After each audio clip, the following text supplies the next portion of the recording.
G'day mates, my name is Mordecai, and welcome back to the show, where the narrator cannot maintain a consistent introduction. Aside from that, I'm relatively new to the realm of tabletop role-playing games. Sometimes players will talk about aspects of character creation and rolling numbers for stats, with a variety of systems for statistic generation. These systems include point buy and rolling dice for determining stats, with the latter involving different numbers of dice or the option to distribute the results. Personally, I would prefer the 4 6-sided dice and dropping the lowest roll method with allocation if I were playing 5th edition D&D, since the odds of making a functional oddball character that's fun to play are noticeably higher. Today's story is about a player who uses their rolled stats to have their character undertake a highly dangerous course of action. Before we get started with the narration, if you like my content and want to see more of it, be sure to subscribe and like the video. It's free, and you can always change your mind later. Enjoy! Today's story is titled, DM Botches My Character's Backstory, Ends Campaign Before It Could Even Begin, and is written by Fundar1000. This is a fairly short story. This happened back in 1990 or 1991. The names have been changed for privacy reasons. I'm using the characters from the Canadian TV series The Trailer Park Boys, if you're curious. The system was good old-fashioned 2nd edition Advanced Dungeons & Dragons. THAC0.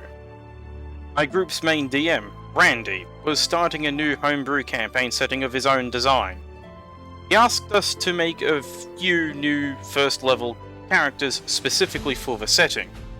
The members of the group were myself, Ricky, Julian, and Bubbles, along with Randy DMing, as I'd mentioned. I don't remember what any of the others made as characters. They really didn't do anything to add to this particular horror story, but I figured I should at least give them a mention. Randy's world map was a cluster of islands in the middle of a vast ocean, so we were likely going to be mostly going on sea adventures. I decided to make a simple human male fighter. I put all of his best stats into his physical attributes, while using his mental attributes as his dump stats. If I remember correctly, he had an extraordinary strength score. In 2nd edition, if any of the warrior classes, i.e. fighter, ranger, or paladin, scored an 18, they could then roll percentile dice to determine extraordinary stat, with results ranging from 1 to 100. I think his strength score was 1885 or something like that. It's been so long that I don't quite remember. I do remember that his intelligence score was really low, like a 7 or an 8. I decided to loosely base him on Lenny from Of Mice and Men. Very loosely. Unlike Lenny, he didn't accidentally pet animals to death. I gave my fighter a simple, fairly cliché, and yes, even edgy backstory. He grew up on a farm. His father was a retired adventurer. One day, he skipped out on doing his chores to go fishing in a local creek. When he came back, he had found his home burning, and his whole family dead. Amongst the wreckage, he found his father's old adventuring gear, and an emblem taken from one of the attackers. So my character went out into the world to seek his revenge. I had deliberately left the identity of the attackers a mystery, so that Randy could milk my backstory for multiple adventures. I could find a clue as to their whereabouts one session, only to find that it was a false lead at the end of the adventure. Or I could follow another lead, only to arrive at the destination too late, but find a clue indicating where to go next. I could come across small groups of attackers along the way, working my way up to the big boss. But did Randy do any of that? Would I be here typing this story out if he had? Nope. You want to know what he did? He made the very first thing I find, in the very first city I go to, be the pirate ship with the big boss on board. So I did what my character, a big dumb fighter hungry for vengeance, would do. I attacked. The fight lasted maybe 3 rounds, I think. My character, being only first level, died pretty quickly. I looked at Randy and asked, what the heck was the point of that? No matter what the outcome was, that would have been the end of my character. If he loses, he's dead. Game over.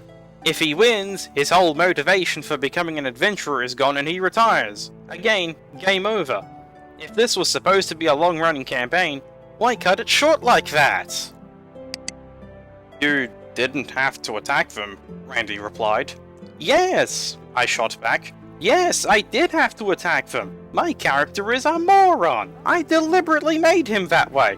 You can't expect a moron to do the smart thing. Randy basically just shrugged it off. We never played in that homebrew setting again after that. I don't know, maybe Randy decided that creating a whole new setting from whole cloth was too much work and decided to deliberately tank the campaign before it ever started. Because whenever we played AD&D in the Forgotten Realms, our preferred campaign setting, he totally rocked as a DM. He would come up with exciting and interesting adventures, and was really good at improvising when us players did the unexpected. But this time, he took the basis of what could have been plot hooks for a couple dozen adventures and just flushed them down the toilet. And I still don't know why. And to all of you who would like to read this story on YouTube, you have my permission to do so. So, Mr. Ripper, D&D Dog, Crispy's Tavern, Crit Crab, Den of the Drake, and whoever else, please feel free to use this story in your videos. And that is where the story ends? There is a lot to unpack with this story, more so than any other I've covered thus far. Firstly, I want to thank the OP for allowing RPG horror story narrators such as myself to narrate the story and share their thoughts. Unfortunately, I think any of the mentioned narrators, especially Den of the Drake, would be quick to point out that the OP was at fault in this horror story and for the resulting fallout of the homebrew world. Especially with the mentality of, it's what my character would do, and all but the direct quote.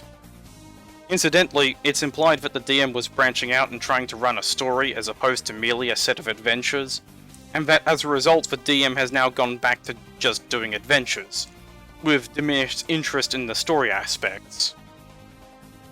Having played a human fighter with an intelligence score lower than my height and yards, self-preservation is an instinct that should have triggered before doing the suicide option.